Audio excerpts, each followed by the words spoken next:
I'm Ken Bamberger, the Rosalinde and Arthur Gilbert Foundation Professor of Law and the faculty co-director of the Helen Diller Institute for Jewish Law and Israel Studies. And I welcome you to the first of a three-part series featuring Nadav Eyal, prominent Israeli author and journalist, and one of the most insightful voices today on developments in Israel. This fall, we'll meet with Nadav twice online, and I'm very excited that he'll be coming to campus in person this spring. This is an exciting semester for the Helen Diller Institute and for our work to provide a rich academic forum for exploring the breadth and complexity of Israel and of contemporary Jewish issues. This year, we launch UC Berkeley's new Israel Studies minor, building on the dozens of courses on Israel we offer each year, and on our cohort of 30 undergraduate fellows who we engage in leadership training and program planning for their peers, including how to have difficult conversations and how to engage across difference. Programs on our fall semester roster, in addition to the 2 online workshops with Nadav, include another webinar tomorrow with anthropologist Karen Friedman-Peleg on post-trauma meaning-making after October 7th, after which we'll be hosting author Ayelet Gundar-Goshen, author Ayelet Sabari, Muhammad Darash from Givat Chaviva and other shared society initiatives, and Israeli historian Ilan Troen. All of these and recordings of our past programs can be found on our website and social media links, which will now be put in the chat. And it should be said, all of the programs and activities and events of the Diller Institute are dependent on the philanthropic support from our community. We are so grateful for your continued support. Today, I am honored to welcome Nadav Eyal. Nadav is a senior columnist for Yediot Ahronot, Israel's most circulated newspaper, and the news website Ynet, where he writes a weekly column devoted to Israeli decision-making, regional affairs, and global politics. He's also a senior commentator for Channel 12, Israel's most-watched TV channel, and he's the winner of the Sokolov Award, Israel's equivalent of the Pulitzer Prize, for his 2021 best-selling book, Revolt, The Worldwide Uprising Against Globalization.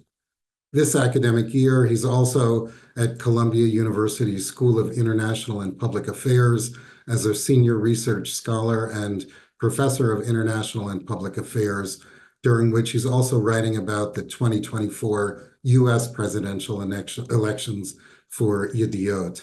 Nadav, welcome. Thank you so much. Thank you so much for having me, Ken. Sure. A great deal has transpired since you and I got to talk together just 2 weeks ago about the issues dominating the news. That was not long after the murder by Hamas of 6 hostages, including Berkeley native Hirsch Goldberg Poland, whose Shloshim, the 30-day commemoration after burial, is today. Israel had not taken action on the fact that 60 to 100,000 Israelis were displaced from the north for over 11 months since Hezbollah began daily barrages of missile fire, while the international community remained shockingly silent. The country was debating negotiating a ceasefire with Hamas for the lives of the remaining hostages. The level of trust in Prime Minister Netanyahu and in his capacity to lead the country was at an all-time low, polls suggesting that 70% had lost faith in the government's ability to successfully prosecute the country's interests. The country faced great division on questions like drafting the Haredi population and the burden on reservists. It looked like Netanyahu was about to remove Defense Minister Gallant and replace him with Gideon Sa'ar until yesterday, who was a member of the opposition. Those issues remain, and I want to turn back to them and some of the domestic situation in Israel. But in the past days, a great deal has happened on the Northern Front, leading up to the death of Hassan Nasrallah. And I'd like to start with your sense as to how we should understand that. In yesterday's amazing column that you wrote in Yediot. You wrote, "The waves of shock are still spreading in the region as if a large rock had been thrown into the heart of a pond." How do you see that? I think that the tide has changed. There is definitely a real change in the region as a result of the Israeli action, the Israeli forceful actions, and the decision to take out the entire Hezbollah Central Command and Hassan Nasrallah himself.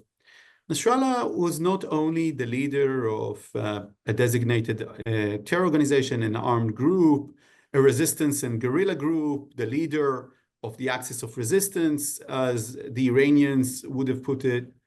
He was really a symbol to a different Middle East than the one that moderate Arab countries and Israel were trying to build. He was a symbol to the Iranian rise in the region and its sphere of influence, the idea of exporting the Islamic Revolution to other parts of the Middle East, spanning thousands of kilometers from Tehran. He was the most important representative of the Tehrani regime on the Mediterranean. And Israel has begun this war with a terrible, terrible failure, a failure of its armed forces that was the result of a failure of its political leadership vis-a-vis the South and Hamas. Now, this failure cannot be it cannot be recovered. Israel cannot recover those 1,200 citizens that were murdered, or its deterrent force in the region that was jeopardized. Obviously, on October 7, Israel did not have any deterrence vis-a-vis Hamas. On October 8, it was attacked by Hezbollah. It was a decision by Hezbollah to attack Israel. It should not be taken for granted. It was not obvious at the time that they would do that. This was the decision of Hassan Nasrallah. He paid for that decision with his life, and Hezbollah has paid for that decision with losing most, if not all, of its capacity because of the Israeli attacks in the last 2 weeks. Then it had no deterrence. If you look even at militias firing at Israel from Iraq, or if you look at the Houthis firing at Israel, even in the last 48 hours from Yemen. So generally in the region, there was a sense that you can pile up on Israel, and you can maybe try and do and actually implement the great vision of the Iranian regime, and not only of the Iranian regime, also of Sunni extremist voices in the region, or pan-nationalist extremist voices in the region, that again thought that Israel is temporary. And that is always the tension in the relations with Israel. The reason that Anwar Sadat decided to come to Jerusalem to have a peace process and then a peace treaty with Israel is that he came to the conclusion that Israel is not temporary, that Israel is here to stay, and it is a fixture of the Middle East. And this is what also he said in his famous speech to the Knesset. The reason that Yasser Arafat signed agreements with Israel was, to an extent, an understanding, at least this is what he wanted to radiate, as though Israel is a fixture in the region. And that's also the reason that Israel has a peace agreement with Jordan, or the possibility of normalization with Saudi Arabia still not actually implemented. And these recent events and the feeling that Israel is maybe responding to the Hamas attack, but is actually muddling its way through Gaza with huge numbers of civilian casualties there, of course, and a sense that it's not getting to the Hamas leadership. Yahya Sinwar is still alive. Hamas is not trying to release the hostages in order to survive. It's still keeping the hostages, the Israeli hostages there. They're dying in the tunnels. And even though most of the Hamas regiments are disintegrated, most of the Gaza Strip was effectively taken under Israeli control, it still doesn't seem, together with the immense international damage that was caused to Israel as a result of its response, again, that could not be denied, the ICC cases, the ICJ, countries like the UK having sorts of arm embargoes against Israel. It's the reduction of its soft power in many places in the world. I can go on. The feeling was for almost a year that this is not going well for the Israelis, no matter what the IDF and the defense apparatus was saying about the actual achievements in the battlegrounds of Gaza. And of course, you always knew that Israel's fiercest enemy is still virtually intact, and that is Hezbollah that opened fire on October 8th.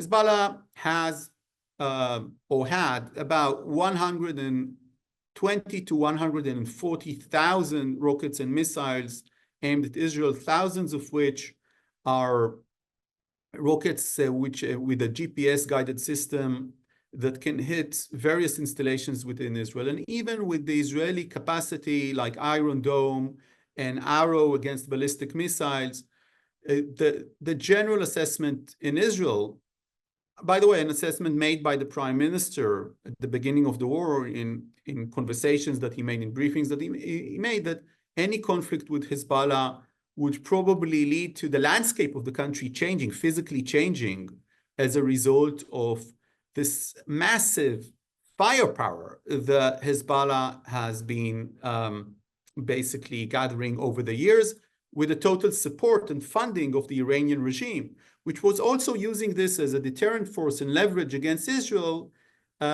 If you attack us, or if you try to take out the Iranian nuclear program, then we have these two tools that we have been funding and supporting. One of them is really an Iranian proxy and very ideologically entwined with the Iranian regime, and that is Hezbollah, led by Hassan Nasrallah, a powerful, charismatic figure who managed to fight the 2006 Second Lebanon War into a draw. And the other one is Hamas, who's a Sunni extremist, actually offspring of the Muslim Brotherhood, but again, very much aligned with the Iranians, on the record line, meetings with the supreme leader and so forth. This is not some sort of a secret pact, but very much on the record. And this all has been changing in the last 3 weeks, which is always a reason why we shouldn't be judging wars until they are over. Of course, many of the things that I said are still there. The damage in the Gaza Strip is substantial. The vision of how Israel and the Gaza Strip can live side by side is still very vague, foggy, to say the least. How will the hostages come back home? Nobody still knows the answer to that. Will they come back home alive? And that's the most important question. On the other hand, there is a strategic shift. And this is what I opened up with. And this is because Hezbollah, the most fearsome enemy and the closest fearsome enemy that Israel has on its borders, has been basically, to this point, beaten by the IDF. Now, everything I say is true to the present. And that was true if I would have talked 6 months ago, and I would have said, things seem stuck for the Israelis right now. But it is true right now. There's no doubt that at this point of time, Israel has proven that it can deal with Hezbollah, and it can do that efficiently. And that I don't want to say that this was exposed, that Hezbollah was exposed as a paper tiger. It's too early to say that, because it's not about Hezbollah being weak. It's about the IDF actually preparing for many years to this war and not to the war in the south. And this is a point I often make, when going on podcasts, on Dan Siener's podcast and others, when I basically said, look, the Israelis, for years after 2006, were preparing for the third Lebanon war. The Israeli defense apparatus, the IDF, felt that they didn't bring the achievements needed during that second Lebanon war in 2006. They didn't like their own military results. And together with Israel's Mossad and other organizations, they were very much focused on infiltrating Hezbollah, on having a set of military ploys in order to when the time comes in order to win the next war, win it decisively. This is one of the reasons why the Israeli defense apparatus and the IDF were pushing for a preemptive strike against Hezbollah at the beginning of the war. On November 11th. On October 11th. And I'm they sorry, were October 11th, yeah. Rejected by the Israeli War Cabinet. And what has happened in the last 2 or 3 weeks is that many of these plans that were basically plans for the Day of Judgment were actually implemented. One of those, according to foreign sources, was the pagers operation. Another one was the tactical radio operations.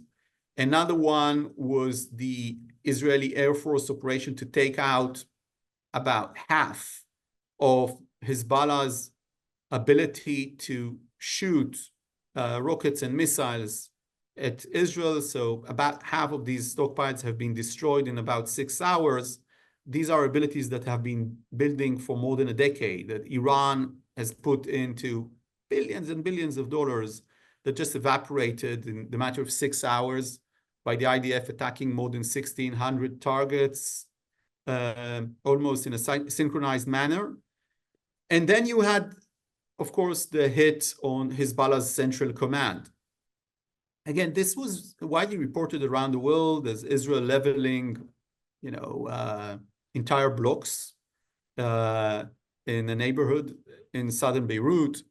I'm following, Lebanese press, and right now, until now, their assessment of collateral damage there is a few dozens of people that died.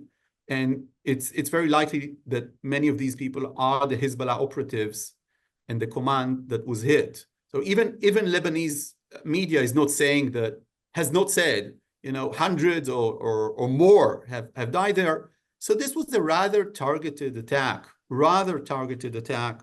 And war is terrible, and innocent people die in wars. And this is the reason we're trying to prevent those. But generally speaking, on a military level, this has changed the Middle East. Suddenly, I get messages from Lebanese, Emirati, Egyptian, Jordanians, Saudi sources and friends, and they are joyful. They see this, and we have seen this in Syria, in Idlib, in other areas. People don't understand that this is not Israel against the Arabs. This is just superficial, sometimes even ignorant approaches. The region is very much divided between the pro-Iranian and resistance front, very much supported by the public, by the way. I should say this. Most of the public in the Middle East would support them. But on the other side, there are those who have either been attacked or massacred by this axis, mostly, for instance, Syrians. So Hassan Nasrallah, who died in that bunker, he was responsible for the deaths of many people, Israelis, Americans, but mostly the demographics that he is responsible for murdering is Sunni Syrians during the civil war. This is the reason we saw much more celebrations in Syria, much more public celebrations in Syria than we saw in Israel. So these kind of nuances are important. But having said that, most of the public, as far as I know, in places like Egypt or Jordan, still very much supportive of Nasrallah and the axis of resistance, doesn't like Israel, hates Israel to an extent, according to various polls, doesn't accept relations with Israel. So I'm not fooling myself about this. But this has sent these shockwaves because Israel has restored to an extent a lot of its deterrent force in the region. And this could be used as leverage towards the future. That was a long answer to a short question, Ken, but I'm taking it to it leaves the question, or it tees up the question. Your ear is very close to the ground. You're talking with people, analysts inside and outside governments in Israel and throughout the Middle East. What's your sense of what people think are going to be next developments? In two ways. Let me just ask first, in terms of enemies of Israel and supporters of Nasrallah? What's left of Hezbollah? Is that a threat for retaliation? Is Iran going to, now that its ring of fire has been diminished in places, is there a fear that they are going to step in directly? There is absolutely a fear, and there are, three big decisions that need to be made in the Middle East in the near future. The first decision was probably already made, whether or not Israel is going to enter into some sort of a ground operation in Lebanon. And as we speak, I think that, and it's my belief, I'm not speaking on the basis of knowledge, and it's my belief that the decision has been made and that there will be some sort of a ground operation. I know that American sources have been saying this again and again to American media, to the Washington Post and others, which is usually a sign that the US administration is not happy about that. So they're leaking it. But it's going to happen. It's going to be rather limited. It's not going to be the kind of, the kind of force that Israel has showed in Gaza. The main idea of these limited ground operations are to change the areas close to the border. So maybe I should explain to people who are listening to us that since 2006, basically the border between Israel and Lebanon has been quite quiet. Nasrallah himself has said that if he would have known that the killing and abduction of the two soldiers in 2006, they killed them, then they abducted their bodies, but Israel didn't know that they were dead. And if he knew that this would lead to war, he wouldn't have ordered that attack to begin with. And the reason that Nasrallah so candidly said that was because Israel employed a lot of force in the Second Lebanon War, including trying to kill Nasrallah himself, but a lot of destruction. And the Lebanese were convinced that it's not a good idea to do that again. And Nasrallah himself was convinced. And he maintained that line, I think, very wisely until he made the mistake of joining Hamas in this war. And that's the last mistake he made. And he again and again thought during the war, like the Iranians thought, and like Hamas thought, that Israel will maintain an equation. And anyone who knew Israel, sometimes they're being complimented, these terrorist leaders, with understanding the Israeli society, and they're watching Israeli news, and they know Hebrew, and they're very sophisticated, and Nasrallah was very sophisticated. But they don't understand that what happened in October 7 was for the Israelis, not 9/11, but Pearl Harbor. Okay, so this was not seen as an attack by a terror group. It was seen as an attempt to try and annihilate Israel, annihilate everything in Israel, okay, at once, and with an enemy that has a capability to do so, well beyond terror organization. And when Nasrallah joined, that was the thing. So the first decision was whether or not there's going to be ground operation. These ground operations are meant to change the border area in a way that the people living on the border with Lebanon, those 60 to 80 to 100,000 people who are basically displaced persons in the last year, are living in hotel rooms, in hostels, have lost their houses have been bombarded by Hezbollah, can't return back because it's a war zone. I've traveled many times to these areas as a reporter since the beginning of the war. And let me tell you, it's much more frightening to travel up north in Israel in the last year than it is to travel down south to the Gaza area. Because in the Gaza area, you know that the threat of Hamas has been largely reduced. But when you would travel up north, you knew that the enemy on the other side can invade at any moment. And again, this is not a speculation, Israeli speculation. This was on the record. Hezbollah was publishing videos. You can Google them, those who are watching us right now. Videos explaining how they're going to invade the Galilee, Israeli sovereign territory, recognized by the international community as sovereign territory, not an occupied territory, unless, of course, you think that the entire state of Israel is illegitimate. And then I wonder why are you listening to begin with? But but there is no, legitimate territorial claim. Invade the Galilee, take those villages, kibbutzim, towns, abduct some of these civilians, kill the others, kill all the soldiers in the way, and basically have another October 7th. This startup didn't begin with Hamas. The startup patent was held by Hezbollah to begin with. So what the IDF is going to do in this ground operation is try to take care of very specific areas along the border so that it will have the upper hand if and when they will need to tackle Hezbollah again, because nobody is fooling themselves that Hezbollah is just going to disintegrate or become a peace youth movement. Okay, this is their jobs. This organization deals with terror. By the way, I read about Hassan Nasrallah many things in the West, many kind of eulogies explaining who the guy was. I didn't read anywhere that he was one of the biggest drug dealers in the world. So Hezbollah in Lebanon were producing Kopatgen, specific type of drug, and this was a source of tension, not between Israel and Hezbollah, but between Hezbollah and between Saudi Arabia. One of the reasons the Emirates, the Gulf countries, Saudi Arabia and Egypt have this tension with Hezbollah is because they were making and producing and then inserting drugs into the system in order as part of their business model, as terror organizations do. I didn't read this.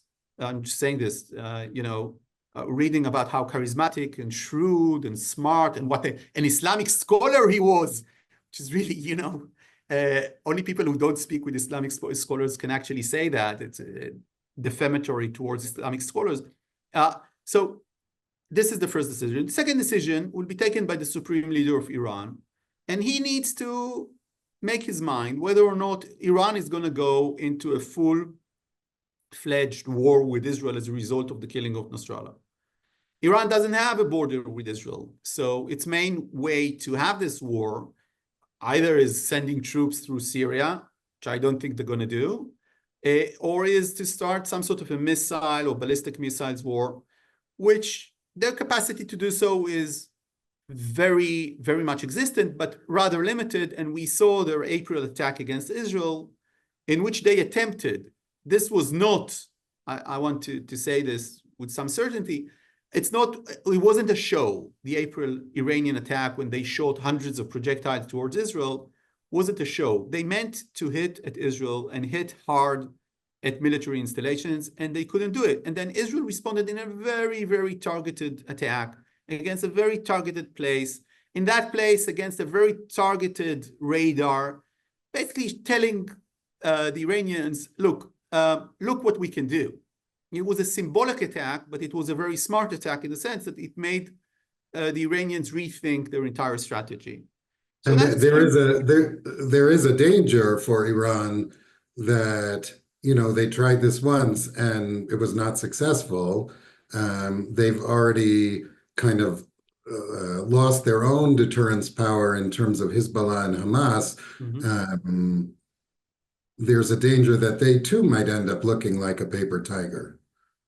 Exactly, but this already to an extent happened on April. I don't want to, Iran is a great power in the region. And I don't want to underestimate their power. They have many surprises installed for the Israelis, and we need to take that into account. But basically, the supreme leader is now facing this decision. It's a very difficult decision, maybe the most difficult decision that he has ever taken. Because if he doesn't respond, the entire Iranian sphere of influence in the region might collapse. And this is already happening. You see in Lebanon, forces and voices, some of them are speaking with me, by the way, saying now is our chance to chase out the Iranian agents from this country. And in Lebanon, there's a lot of sectarian hatred. Lebanon was, the Lebanese civil war was one of the Middle East's most difficult scenes in its recent history. And to an extent, Lebanon never came back from that sectarian war, and they don't want to return there. But the hatred is still there. Yeah. So for the So you have the first choice is what is Israel going to do? The second pivot no, point. the first choice is about ground invasion, or, sorry, not invasion, ground operation or incursion or not. And Israel is basically, I think, going for a ground incursion, but a limited one and a surprising one. Or this, at least the Israelis hope it will be surprising in its goals, in the way it's going to be conducted, not something that will look like Gaza. And the second one is the supreme leader's decision how to respond, if to respond to the Israelis. The third one is very much connected to the supreme leader's decision, and that is, what is Israel going to do if the Iranians will respond, A, and B, whether or not Israel should use this window of opportunities in order to attack the Iranian military nuclear installations. And that's a big one. And I am guessing that this is going to be a big discussion with the Israeli sphere. And the reason is obvious. Iran has been building this deterrent force of proxies for years. The Houthis, Hezbollah, Hamas to an extent, in order to deter Israel, amongst other things, in order to deter Israel from hitting its military nuclear program. And it wanted to be a threshold country, and it's already a threshold country. And it's also sort of flirting with the idea of not being a threshold country, but actually having a weapon. And we're hearing this. This is on the record. This is not me speculating. They are on the record saying we might change now our positions. And after Nasrallah died, the speculation in the region is that now that they don't have, that their strategy of building leverage on Israel in terms of deterrence has failed, maybe they're gonna have a breakout. We call it breakout in the jargon, breakout for a bomb or something of the sort, some sort of a nuclear military installation that you can actually blow up, even if you cannot deliver in terms of a ballistic missile that can actually carry it to Israel. Now, many would argue in Israel that now is the perfect time and the only time. We're already in war. The Iranians are already crippled to an extent. So you should hit the Iranian nuclear military program. This is, of course, a nightmare for the Americans, for the EU, for the rest of the world. But, these are the same forces that have told Israel, go for a ceasefire in the north, 21 days, as you remember, Ken, whatever, just stop shooting. And they're still saying that. Many of the Arab countries in the region are pressuring Israel, sending signals, saying, in conversations. I'm not talking about people who talk with me. I'm talking about officials are saying, take out Iran. Of course. Why wouldn't they? The entire risk is with Israel. If Israel is going to fail, it doesn't mean that the Iranians are going to attack them, right? Although they might. So this is a big decision to be taken by the Israeli leadership, I'm guessing, in the next few weeks. And some would say also that it's perfect timing in terms of the US elections, because the White House is not going to, I guess, they're going to have huge problems being forceful about their opinion against such a strike on the eve of an American election. But the American election is also a reason why not to do it right now, right? Because if it doesn't go well, and Iran is not Lebanon, right? Hezbollah is not Tehran. It's a different story. And many will argue, you can't do this without the Americans on board, at least somewhat on board. You can't do this now. And internationally, this would taint Israel and will make Israel the aggressor. And this is why the decision by the Supreme Leader is very important. And this is one of the things that he's calculating. If he's going to go for a strike against Israel, it will make a strike against its military installations highly legitimate. And this is really, I suspect, what the Iranians are talking about. If we do this, will they actually go for our centrifuges? Or can we do something very, very, indirect or very targeted and show something? And at the past, what the Iranians tended to do in these conditions is choose patience, strategic patience. Take the blow, answer late, build the infrastructure. And this is what they have been doing with Hezbollah and with Hamas for many years. And basically, in the last few weeks, it blew up in their faces. As long as we've moved to some talk about relations with the U.S., I'd love to hear you're sitting on the ground in one of our nation's greatest international relations schools in New York City. We read the White House's statement after the killing of Nasrallah, and I read it as relatively supportive, as well as a separate statement by the vice president. And then, of course, a call from both for a negotiated resolution. What are you hearing about the state of U.S. Israel relations, especially with the whole kind of ceasefire bungling that happened immediately before this, as Netanyahu got on the plane to come to the UN? Where do things stand? So the White House is definitely not happy with what's happening in the region, and it's not been happy for a long time, since the beginning, the pagers operation and the rest. Right now, the interest, I think, of the White House is for the region to be in a pause, but it's not the Israeli interest, and that causes a lot of friction and tension. That's where we are at right now. This is true for the Israeli ground incursion of Lebanon, which might be happening as we speak. And this was true for any other operation that Israel conducted in the last few weeks.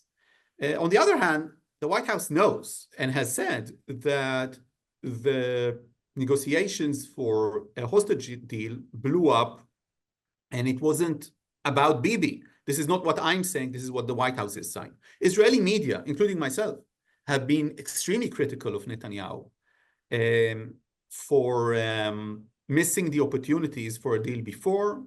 And I have reported stories that really give way to the suspicion that he is intentionally sabotaging a possible deal at the time. Having said that, many Israelis will say to you now, Ken, we're so lucky that we didn't go for a deal.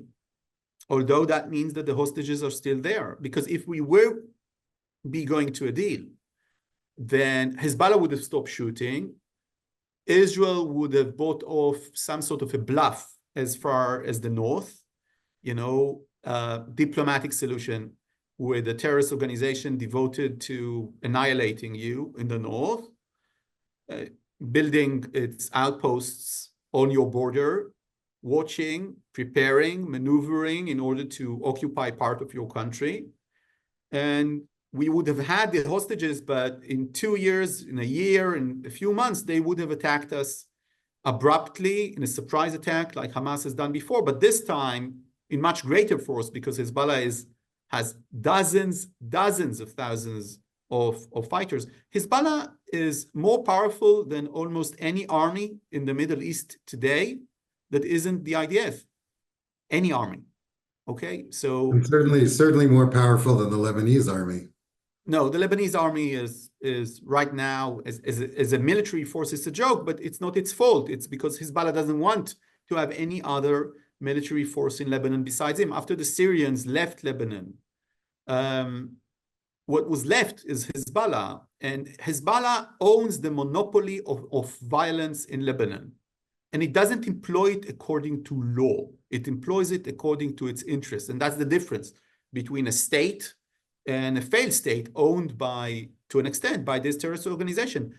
I remind our listeners that it was probably Hezbollah and the Iranians who killed Rafiq al-Hariri, Prime Minister of Lebanon, or the would-be Prime Minister of Lebanon at the time. And they murdered him because he was a threat to their control. So this is what these forces. And there was a commission that found that to be true. Yeah. This is not an Israeli speculation, okay, about that. And here's the bottom line. It's now the time for major diplomacy, the sort of Henry Kissinger, to reshape the Middle East with the tool given to the Middle East basically by the Israelis. And that tool is, a hard hit at the Iranian sphere of influence, which is a bad actor. And this is something, not often said when I go on international media. It's all about diplomacy, finding a solution, stopping the fire, and always talking about the civilians, which is very, very important for me. But I tend to think that the people who are always mentioning it, it's very much a sloganism, in the sense that, what about the Syrian civilians that were murdered? Or what about the Lebanese people who are living under some sort of an authoritarian military regime, at least in the south of Lebanon? And these actors are devoted to the idea of exporting political fundamentalism, which is always a very violent thing. Fundamentalism is not necessarily violent. You have many examples in the world, and this, anyone who has studied religions knows this. But political fundamentalism always tends to verge on the violent, and this is what they are. And now, if we would have had a kind of a very vigilant, aggressive diplomacy, we could change the Middle East. Look, I don't think it's a mistake that just a few days after the Nasrallah thing, we started hearing from the Saudis that they're less interested in the Palestinian arena. Because, look, the Saudis, the Emirates, the Jordanians, they're all watching Israel. And they didn't come to the table with Israel because they became Zionists. They came to the table with Israel because they understood that it's a force that needs to be reckoned with, diplomatically speaking, and that you would rather have Israel on your side than the other way around. And then they saw this attack on the south, and Israel was seen as weak. And then there's the demonstrations and the distrust, the mistrust, which we will talk in our next session as to the political leadership in Israel. And I don't have trust with the current political, I'm writing articles about it. So I'm pushing the idea that many of these people cannot be trusted or responsible for the failure. But on the other hand, one cannot argue with failures, and it cannot argue with success.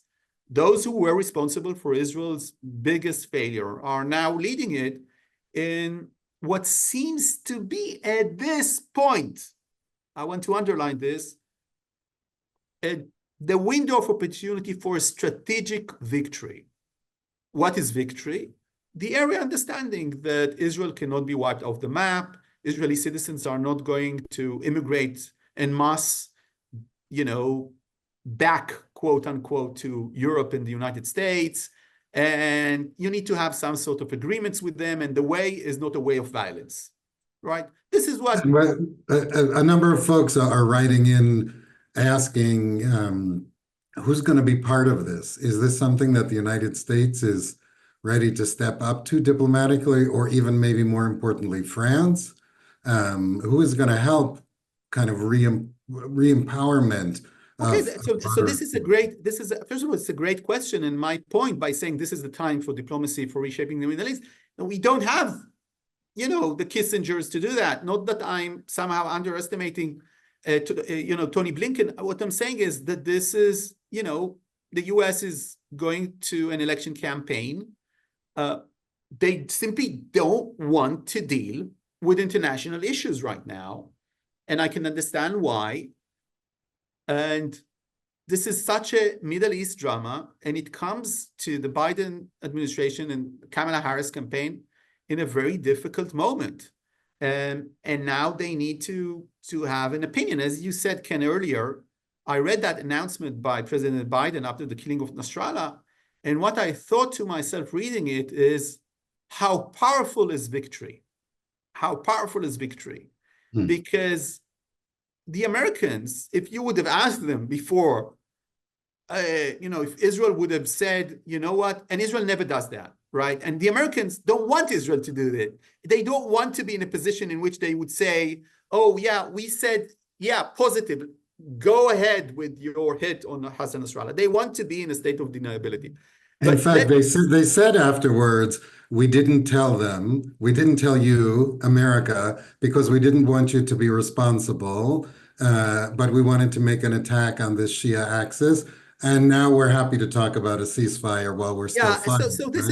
this is the classic look in the relations between Israel and the United States. One of the cornerstones, as far as the Israelis are concerned, is we make our own decisions. And it's also a cornerstone for the Americans. You make your own decisions. So we're not responsible for your decision, but we can voice our opinion. And there are decisions that are related to us Americans. For instance, whether or not we're going to supply you with 2,000-pound bombs. And that's our decision. And if we're unhappy with what you're doing, we might not supply them. But we're not going to tell you what to do because you're a sovereign country. And that also makes the United States less responsible for what the Israelis do, and always holding the ability to say, look, we can do what we can do. And many voices in this country, of course, in the US, and specifically many voices in California would say, hey, that's only playing a charade, because the United States, if we would say to Israel, look, we're not going to supply you any more weapons, period, they made a decision. And to an extent, that's true. But what I want to say about this is that the Israelis, if they would have asked DC, should we go for it, the US would have said no. But after Israel did it, and Nasrallah's dead, and he's responsible for the deaths of Americans, and he was a bad actor, and the operation looked quite successful, and the region is cheering, and in Idlib and in Syria, people are handing out candies and baklava, then the US goes, it's hearing Saudi Arabia and the Emirates, they didn't publish any congratulations for Israel for this operation, but they did everything else. And they're going, yeah, that's a good thing. And you can hear through Biden words that he's actually very content with what the Israelis are doing. Because at the end of the day, if you have an ally and it's in war, you would rather this ally, wrong as it may be with its means, destructive as it may be for,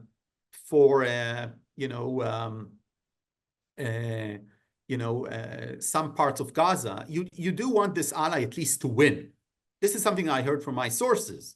They were saying, you did all of these things, at least win this war. And if Israel wouldn't have won, what kind of ally is it at the end of the day? It was attacked, was surprise attacked. It just caused, huge amount of trouble. And one of the things I keep on writing is this attack could very well be broken by the Israeli Defense Forces if it basically had 20 minutes of warning. So showing that you can actually supply with results was the basis for the Israeli-American alliance. The Israeli-American alliance is not as built on shared values as it is built on shared interest, and it is not as built on shared interest as it is built on a shared perception that Israel is an important force and a powerful force in the area, in an area in which there are no credible actors. And you have here a democracy that is a credible actor. So for Americans to understand that in a country that really winning is quite important in this country, being the victor is quite important in this country, this was a meaningful thing for the relations between the sides.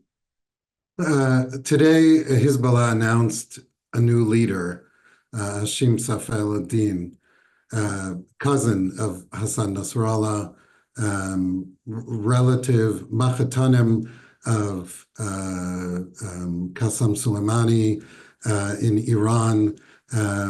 What do we know about him?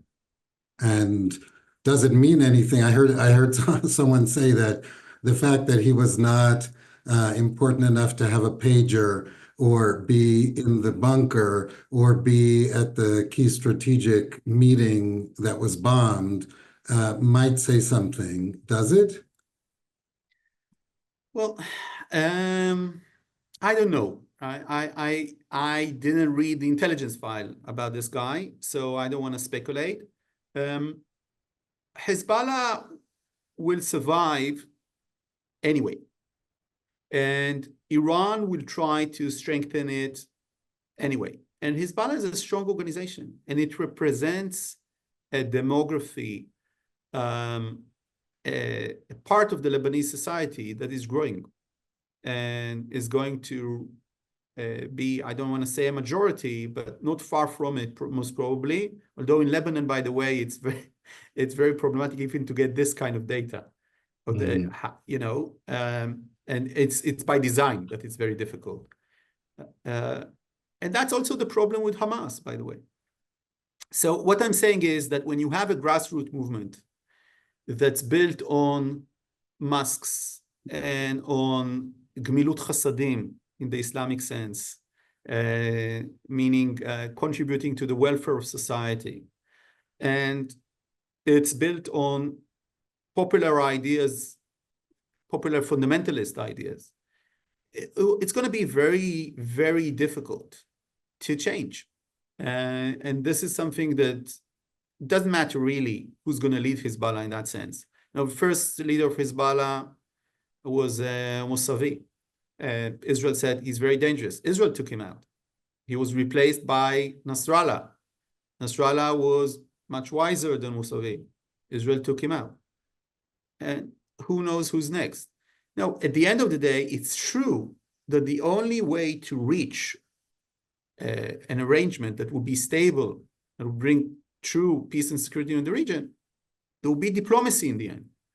But the question is, how much war and how much violence should occur until we reach that moment of diplomacy when both sides, in this case, I think mainly the fundamentalist side, understands the message. And the problem with these kind of identitarian conflicts is that sometimes fundamentalists don't get the message. And they have an argument there that still persists, and that is the Palestinian-Israeli conflict, which cannot be denied, and the occupation that cannot be denied. And this is a driver. Now, this is one of the biggest mistakes done when I speak sometimes on Western platforms.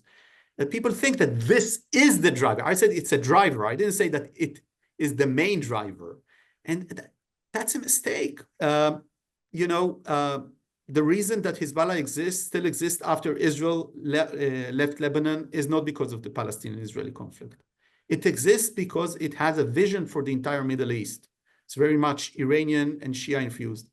The reason that Hamas really started its suicide bombings after the Oslo Accords, so when peace was breaking out, not during the Second Intifada, but the reason it really toiled very hard during the Oslo Accords was because it didn't want a compromise. And this is one of the things that's very difficult. You need to understand the local nuances to understand the difference between people in Fatah who speak with me and people of Hamas who will never speak with me, right? So you need to understand these contexts in order to understand. For the West, it's usually everything is a byproduct of the conflict and the Palestinian-Israeli issue. If you solve this, everybody's going to join in. It's going to be like a train, and it's going to, people are going to get convinced, and they're going to have no. You need to tackle the bad actors in order for the good actors to get away. There's no bypassing this. There's no vision of a Middle East that will just be convinced. No, there are interests here. This is a job.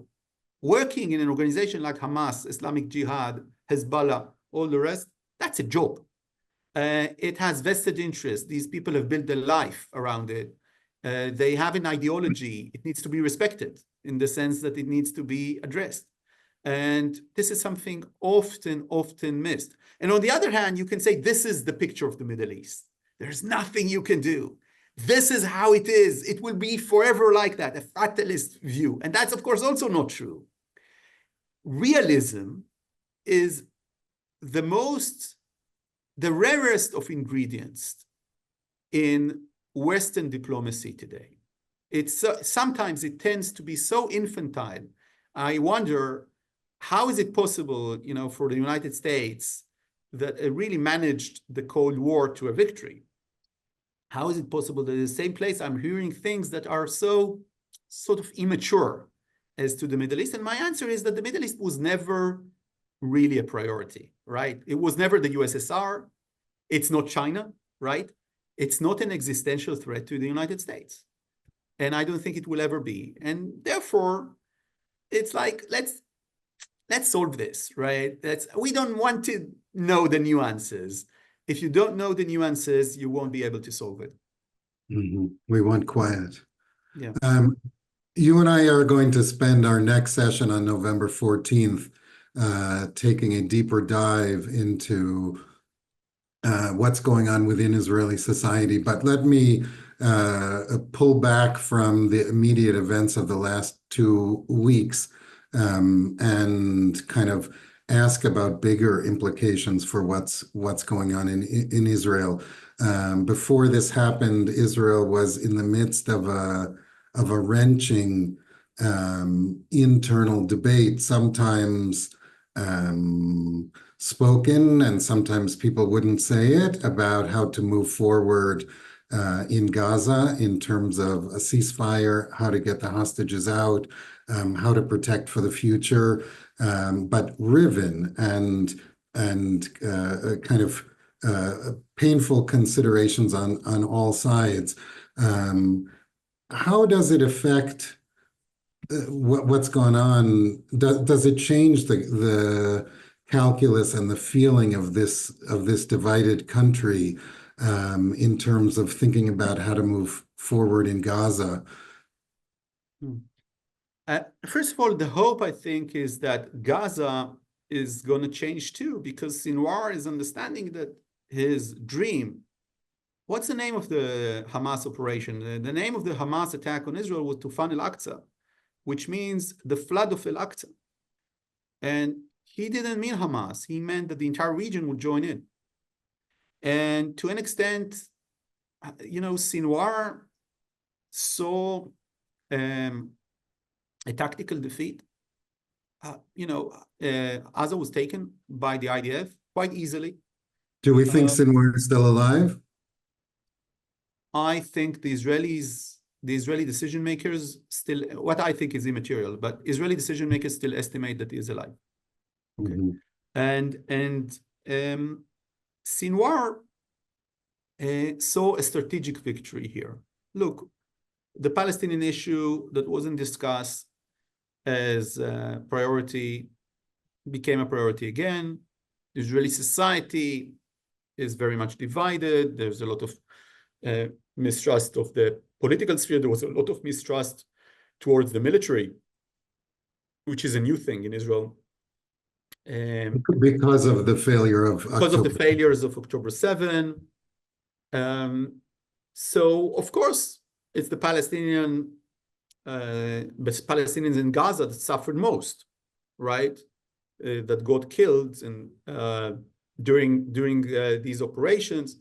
But as far as he is concerned, they are all, and we know that there are quotes of Sinwar. There are, intelligence materials quotes of Sinwar saying, they are all martyrs for the cause. So there is an ideology that actually legitimizes this sacrifice, and there's a lot of anger in Gaza. I know this because I speak with international organizations that operate within Gaza. One of the things that I remember in December, that one of the leaders of these organizations told me, he said, when Sinwar goes out of his tunnel, you don't need to kill him because his people are going to do the work for you. And this is because many Gazans are very angry at Hamas. And the idea that the leadership of Hamas is basically just trying to survive in the tunnels, using a lot of food and oil and fuel that comes in, pushed by the international community, allowed by Israel in order to help the population. And the population that stays up on the ground is suffering because of the Israeli attacks, trying to get to Sinwar.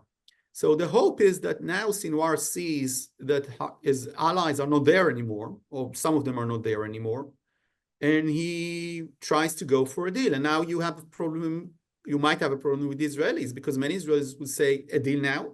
Yeah, we'll tell you what's the deal.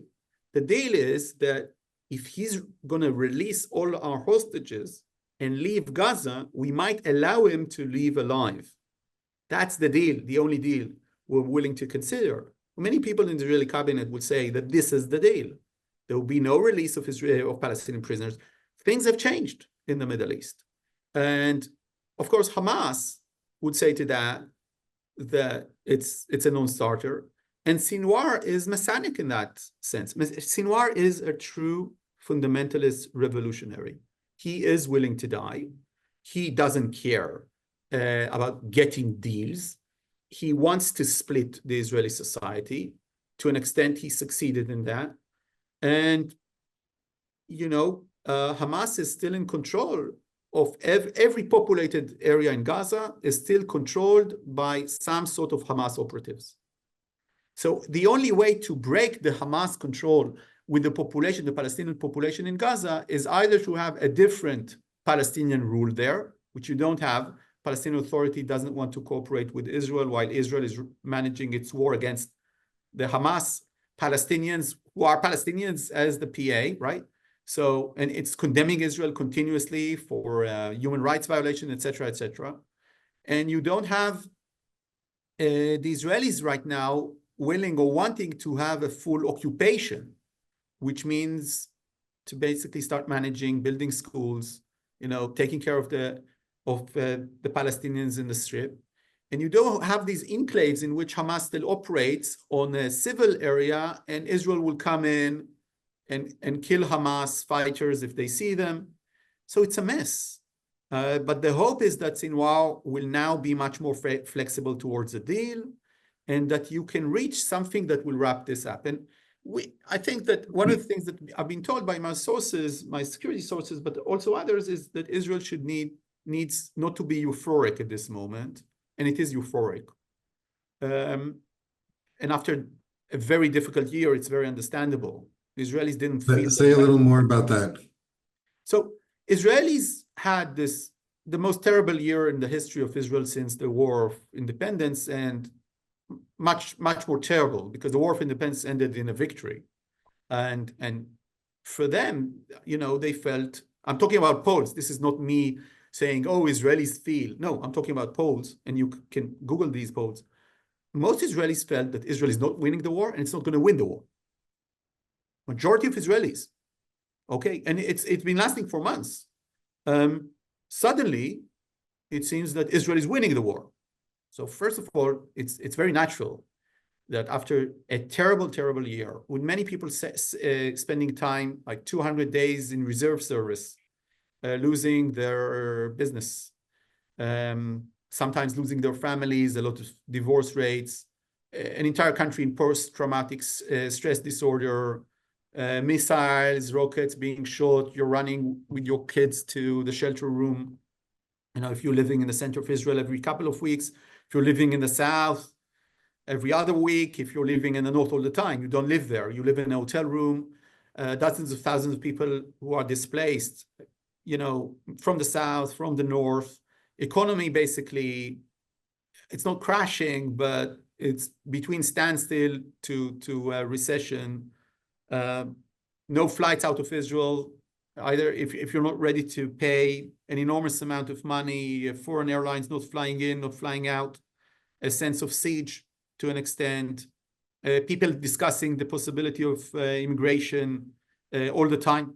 And of course, this is something sometimes not portrayed. You see Israeli public speakers saying how the Israeli spirit survives, and it's true. Restaurants are still operating in Tel Aviv, and people are still going to parties, and the society is still there, right? But people are basically depressed. And again, this is not me saying this, and you can be meeting from time to time people in Israel that are overjoyed, but I'm not meeting those people on an anecdotal level, and I'm not seeing those people in the polls. I don't know, maybe it's 15%. I don't know who they are. But suddenly the tide is changed, right? Everything is shifting. It seems that Israel is winning this. And maybe even... And so your sources are saying, don't jump too soon? They're saying, first of all, they're saying it's very dangerous to be euphoric. Secondly, they're also saying, you know, the culture of the IDF in its elite units, whether it's the Air Force or its commander units, is, you know, they don't serve sweets after they kill anyone. This is not the spirit of the Israel that I know, and it's not the spirit of, you know, the fundamental values of Israel. It's simply not a part of the culture. It's part of other cultures. And now you're seeing this kind of public happiness with what's happening to Hezbollah, which is, first of all, empathetically speaking, to my fellow Israelis, very understandable. On the other hand, you know, you won't see this at the command center of the Israeli Air Force after Nasrallah is killed, because it's not professional, A, and because there's something Jewish about this. Bin foloi v'chal tismach. When your enemy has fallen, don't be happy.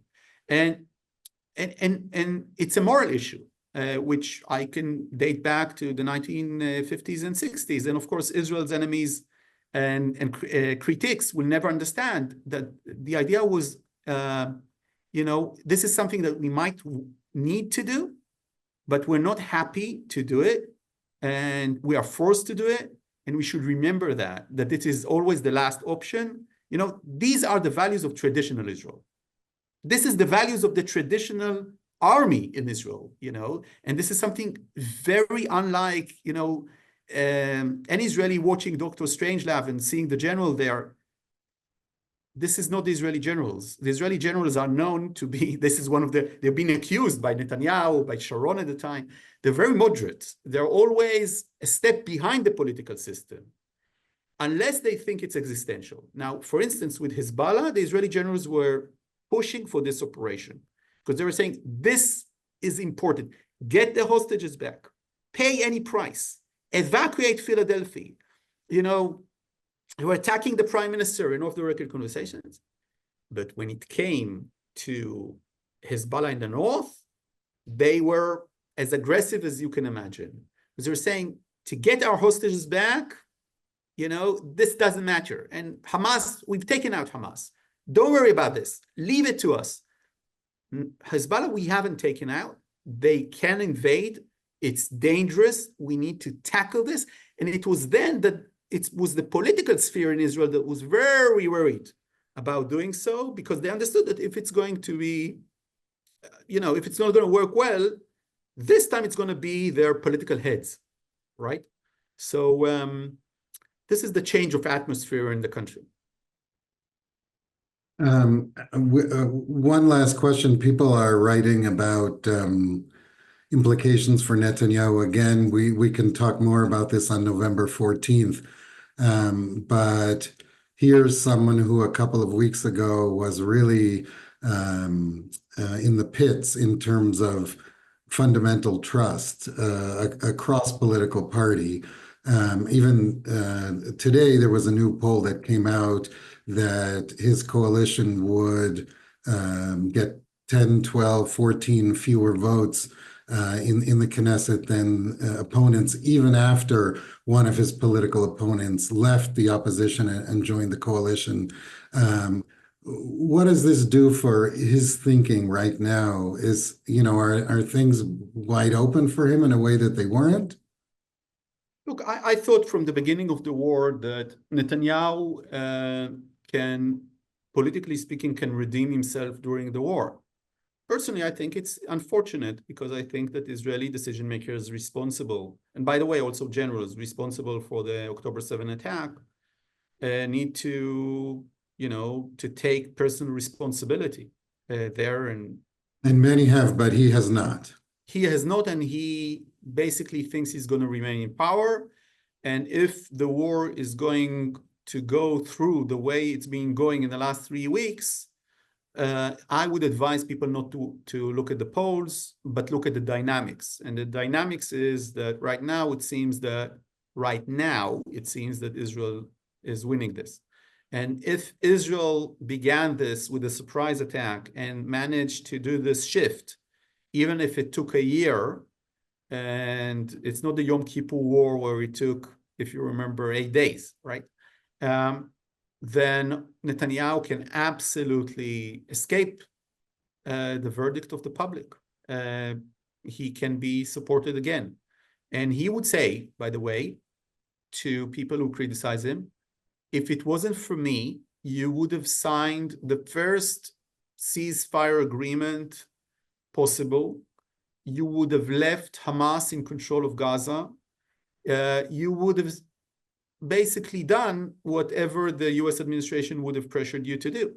He would say that to the chairman of the opposition. The chairman of the opposition, Lapid, called for an end to the war 3 weeks ago. And I think he's going to regret that, because if the war would have ended 3 weeks ago, Israel wouldn't have tackled Hezbollah. That would be the argument against him. And Netanyahu is already making that argument. So Netanyahu is basically going to present himself as a man who stood fast against the international community, against the US president, the administration, every criticism possible, with strategic patience, taking out most of Hamas in the south, then taking out much more easily Hezbollah in the north. Is going to try to take every credit possible. And of course, as prime minister, if he's responsible for the failures of October 7th, he's also responsible for the achievements of September 2024. Okay, well, we'll leave it with that as a teaser. Nadav, what an honor and a privilege to have you with us. We'll see you back, and please join us again on November 14th, where who knows where the news cycle might divert us, but the goal is to talk a little bit more about what's going on in Israeli society, some of the divides and some of the directions, and questions of the West Bank, of Gaza, and where things are going forward. Thank you all for joining us at the Helen Diller Institute. Thank you Take care. so much, Ken. Thank you for your time.